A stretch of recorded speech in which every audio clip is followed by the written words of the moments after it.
drugs. Look at what they say for diuretics and antihistamines and blood pressure medication and psychiatric drugs.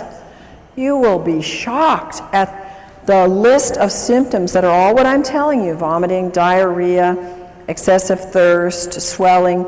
All of these kinds of things that are produced by the drug are because they're producing in you dehydration. And one of my passions is that people who are on psychiatric drugs are getting drained dry in the brain. It's like sucking the water out of the brain because these drugs are just pulling the water that is needed for these neurotransmissions to happen. Another one of my passions is the babies that are coming into the world, because we now have a plethora of brain-injured children and children who can't function. I got an email today from a friend who said, "Oh, thanks so much for the work you're doing." And she said, "It's almost every day that I get a mom coming up to me and they're all saying, what do we do for our kids? They all have brain issues, they all have ADD, they can't think, they can't concentrate, they can't behave. What do we do?" And morning sickness is because of severe dehydration. Oh, I would give anything to have known this 30 years ago, 20 years ago when I had my children, because I had serious morning sickness. I mean, I was sick. And anybody that's a mom that knows that will remember those days. I didn't ever drink water. The thing that saved me is that I took a ton of pills for my pregnancy, and it took me a lot of water to get those pills down. And I'm sure that that's the only reason why my kids are as good as they are. Histamines rise during pregnancy, so you can have, it's absolutely a need for more water. And the amount of hydration that the fetus gets will determine its future in its structure and its function. Did you know that? Now, I want to make something clear to you, that I am not giving you the research notations under these, because you will get them in the book that's forthcoming on Your Brain on Water. And they will all be documented, because it will take too much time for us to go through that here. But all of these things that I'm telling you are documented in the research. Overweight. Do you think an overweight person is going to need 9 glasses of water a day to just metabolize what their body uses and throws off as waste? How many of you think that that'll be? No. But I would say 99.9% of the overweight people do not drink enough water, and that's probably one of the reasons why they're tending to be overweight. It takes more water for a heavier person to complete their digestive and eliminative processes, and dehydration will slow the metabolic rate down. And also, on the other hand, the right kind of water will speed up the metabolism. Water moves the fat deposits, but I must tell you, it must be negative ionized water, not positive charged water. In overweight, people get confused with hunger and thirst. Instead of going for water, they go for food, and so that creates more of an imbalance. And ionized water provides the energetic equivalent of food. Now, understand what that's saying. Regular water will not do this, but if you are trying to lose weight and you take the ionized water, it will actually provide energy. It's like a source of food to your cells so that you have energy and your body can burn the fat. Sun exposure causes dehydration. The sun, when you're there, you know how dehydrated we get. And what do people do when they're in the sun and for several hours after? They go get carbonated, caffeinated, alcoholic sugar drinks, and every single one of those creates more dehydration.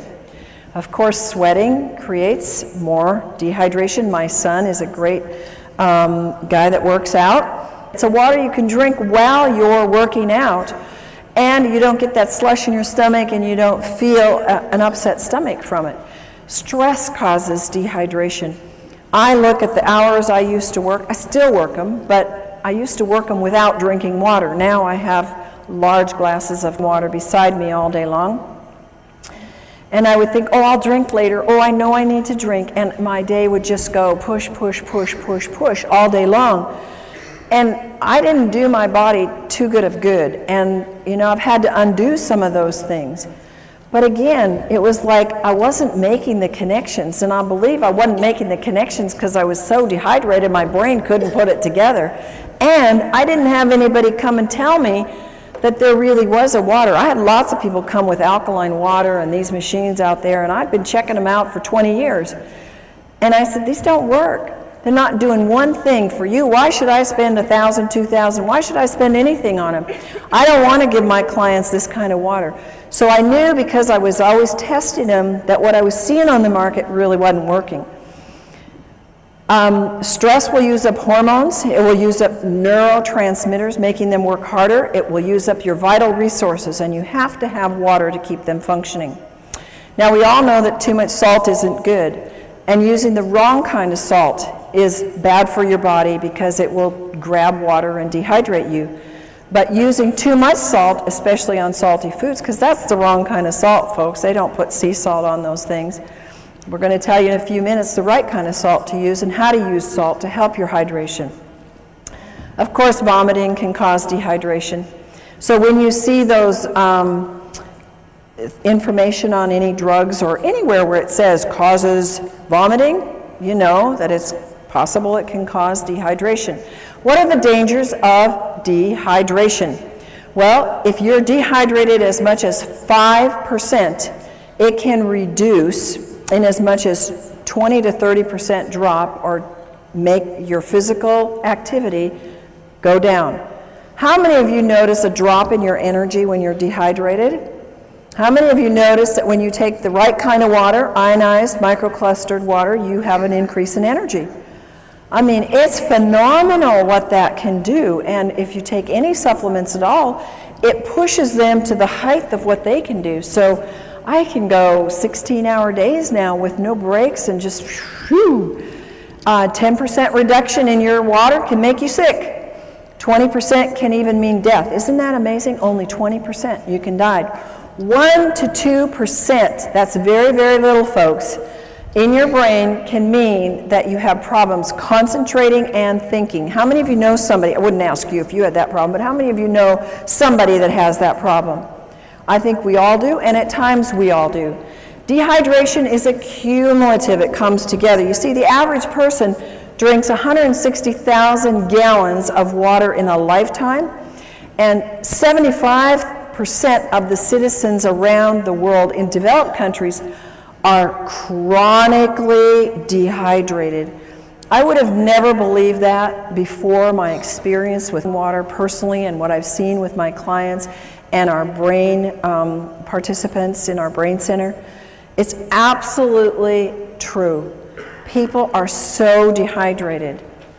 1/3 of the Americans have such a weak thirst sensation that they mistake it for hunger. And look at the obesity that we have. Look at how many of us, we don't like it, struggle with weight. And it's one of the #1 reasons is water. If 80% of your brain is water, which runs your pituitary, your hypothalamus, which regulates your weight, and if your body is 70–75% water, and that is related to your hunger drives and your thirst, we know that water is a huge part of why we are not getting the weight that we want. Brain dehydration. It brings on feelings, if we're dehydrated, of anxiety and depression. The brain doesn't function properly. It uses up amino acids that are called our happy aminos that have to be working. The worse the dehydration is, the worse the depression and anxiety are.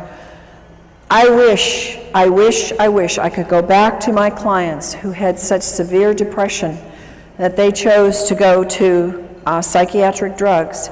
I wish, and nutrients weren't doing it, folks, and maybe you know people like that. Diet, they were doing all the right things, and they still couldn't get past that depression. And there are people that you're going to run into. And the reason is because they don't have the electromagnetic energy moved by the fluids in their brain through the right kind of water to get that depression to be able to do what it's supposed to do, go away. And anxiety is at a height in our world today.